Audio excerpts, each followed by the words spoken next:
अब नेक्स्ट है lattice energy, most important long question है। लेटिस एनर्जी क्या होती है?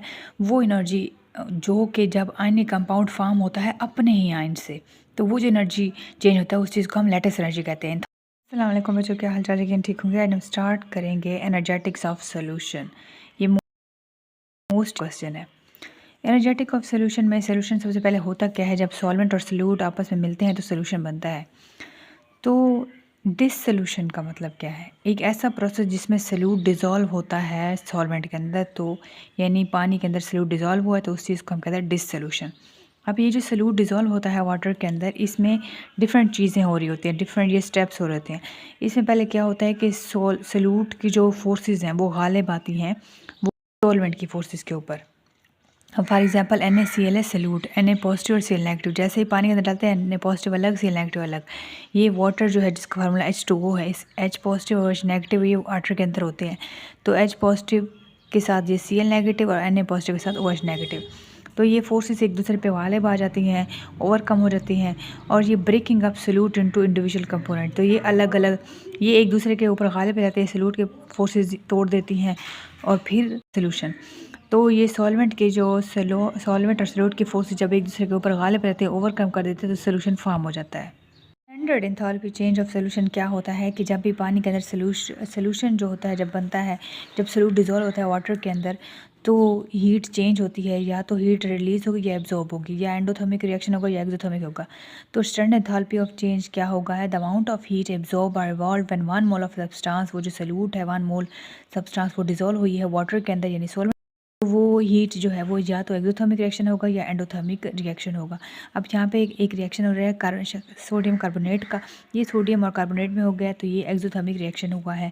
-25 किलो जॉल पर मोल एनर्जी हुई है। तो अब ये जो एनर्जी है, अब ये हाइड्रेशन एनर्जी भी हो सकती है, लैटिस एनर्जी भी हो सकती है। तो हाइड्रेशन का मतलब क्या होता है? जब पानी के अंदर process in which water molecule surround and interact with solute ions is called hydration energy. जब solute ions, for example solute NaCl है, ये जो अंदर डालते हैं तो इसके अंदर वाटर के मॉलिक्यूल इसके सराउंड करने शुरू हो जाते हैं, तो इस चीज़ को हम कहते हैं हाइड्रेशन। जो फोर्सेस वाटर की सराउंड कर रही होती हैं उस चीज़ को हम कहते हैं ion forces. Ions in aqueous solution set to be hydrated. तो हम कह सकते हैं कि जब वाटर के मॉलिक्यूल घेराव कर देते हैं आयंस को, आयंस के मॉलिक्यूल्स को, वो जो Na पॉजिटिव से नेगेटिव है वाटर के मॉलिक्यूल को घेराव कर देते हैं, इर्द गिर्द आ जाते हैं, तो इस चीज़ को हम कहते हैं कि आयंस अब हाइड्रेटेड हो गए हैं। एनर्जी ऑफ अट्रैक्शन, और इस एनर्जी को हम कहते हैं एंथैल्पी ऑफ हाइड्रेशन। इसकी डेफिनेशन है the enthalpy change involve when 1 mole of solute. Enthalpy change involve, वो जो एंथैल्पी चेंज हुई है जब 1 मोल ऑफ सब्सटेंस जो है सल्यूट जो है डिज़ोल्व हुआ है एक्सेस ऑफ वाटर पानी के अंदर, तो infinity dilute solution under standard condition. तो इस चीज़ को, इस एनर्जी को जो कि अब चेंज आया है 1 सल्यूट डिज़ोल्व करने से, इस चीज़ को हम हाइड्रेशन एनर्जी कहते हैं। वाटर के मॉलिक्यूल सराउंड कर रहे होते हैं आयंस को, वो जो सल्यूट के आयंस को, तो वो जो अब आयंस हैं वो हाइड्रेटेड हो गए हैं, और ये जो फोर्सेस हैं वाटर की आयन डायपोल फोर्सेस अब हो गई हैं, क्योंकि वाटर के अंदर जो फोर्सेस होती हैं वो आयन डायपोल फोर्सेस होती हैं। तो अब एक और चीज़ है कि फैक्टर्स कौन से अफेक्ट कर रहे हैं हाइड्रेशन एनर्जी पे। तो सबसे पहले चार्ज होना है, दूसरा साइज़ ऑफ आयन है। अब फॉर एग्जांपल सोडियम है, इसका साइज़ है 186 पिकोमीटर, लेकिन जब इसके ऊपर चार्ज आया है, जब इलेक्ट्रॉन ये निकालेगा तो इसका साइज़ कम हो जाएगा, छोटा हो जाएगा, क्योंकि न्यूक्लियस की अट्रैक्शन बढ़ गई है, इस वजह से चार्ज जो है साइज़ इसका जो है वो कम हो जाता है। यानी साइज़ कम करने से हाइड्रेशन एनर्जी के ऊपर इफेक्ट पड़ेगा और हाइड्रेशन एनर्जी कम होगी। यहाँ चार्ज के बढ़ने से हाइड्रेशन एनर्जी कम हो गई है, और साइज़ के बढ़ने से हाइड्रेशन एनर्जी ज़्यादा हो गई है। यानी चार्ज के बढ़ने से हाइड्रेशन एनर्जी बढ़ जाती है। जितना ज़्यादा चार्ज होगा उतनी ज़्यादा हाइड्रेशन एनर्जी बढ़ेगी। और चार्ज डेंसिटी है क्या कि चार्ज पर यूनिट एरिया, इस चीज़ को हम बोलते हैं। तो यहाँ पे देखें तो सबसे ज़्यादा यहाँ पे चार्ज की पहले बात होगी। तो क्योंकि दो फैक्टर्स अफेक्ट कर रहे हैं इसके ऊपर, एक चार्ज होना है और दूसरा साइज़ होना है। तो चार्ज यहाँ पे देखिए सोडियम का है, फिर इसके से ज़्यादा मैग्नीशियम का है, फिर इससे ज़्यादा एल्यूमिनियम का है। तो जितना ज़्यादा चार्ज होगा उतनी ज़्यादा हाइड्रेशन एनर्जी बढ़ेगी, और जितना ज़्यादा साइज़ होगा, मैग्नीशियम का साइज़ देखें, फिर कैल्शियम, फिर पोटेशियम, जितना ज़्यादा साइज़ होगा उतनी हाइड्रेशन एनर्जी भी कम होगी। अब नेक्स्ट है lattice energy, most important long question है। लेटिस एनर्जी क्या होती है?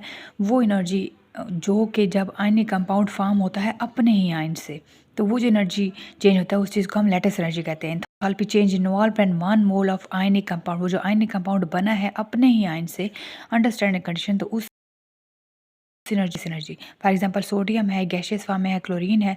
जब ये बनता है सोडियम क्लोराइड, तो ये जो आयनिक कंपाउंड अपने ही आयन से बना है, इसकी जो इंथैल्पी चेंज हुई है, इस चीज़ को हम कहते हैं लैटिस एनर्जी। फैक्टर्स है जो इसके ऊपर अफेक्ट कर रहे होते हैं, एक चार्ज और साइज़ है, सेम लाइक हाइड्रोजन एनर्जी। तो जितना ज़्यादा चार्ज होगा उतनी ज़्यादा लैटिस एनर्जी बढ़ेगी, और जितना साइज़ ज़्यादा होगा उतनी लैटिस एनर्जी कम होगी। कैसे? जितना ज़्यादा साइज़ होगा है वो लेस टाइटली पैक होंगे, लेस टाइटली पैक होंगे तो लैटिस एनर्जी डिक्रीज हो जाएगी, क्योंकि न्यूक्लियस का जो आखिरी शेल तक होल्ड है वो कम होता है। तो अपोजिटली चार्ज आयंस जो है वो लेस टाइटली पैक्ड होते हैं, इसलिए लैटिस एनर्जी कम होती है। अगर साइज़ बढ़ेगा तो लैटिस एनर्जी कम होगी।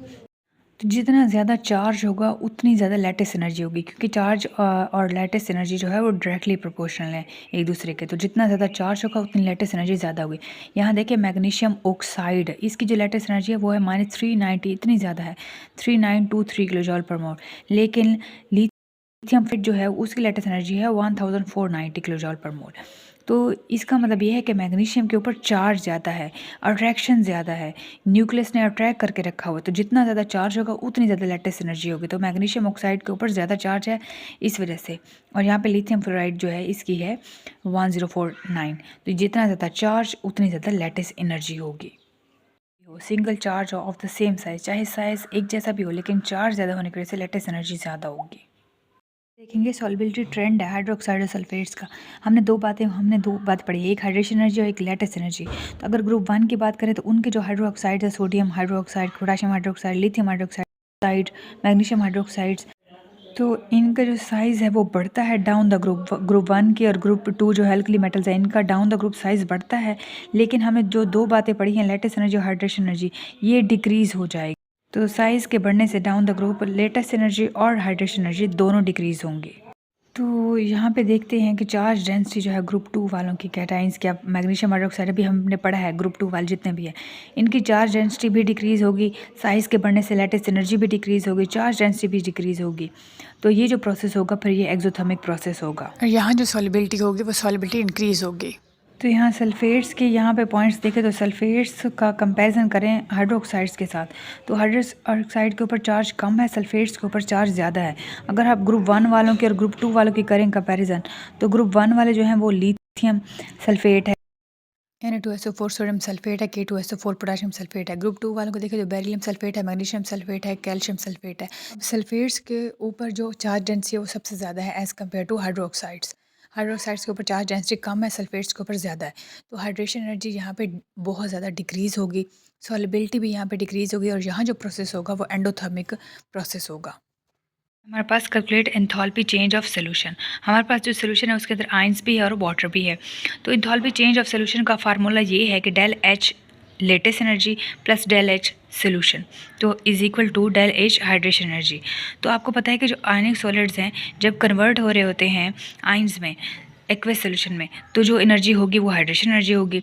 अगर वापस आ रहे होते हैं, वापस बैक आ रहे होते हैं आयंस में, तो वो जो एनर्जी होगी वो हाइड्रेशन एनर्जी होगी।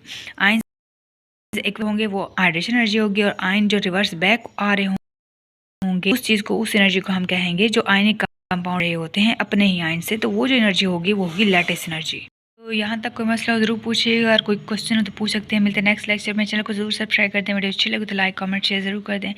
थैंक यू सो मच, अल्लाह हाफिज़।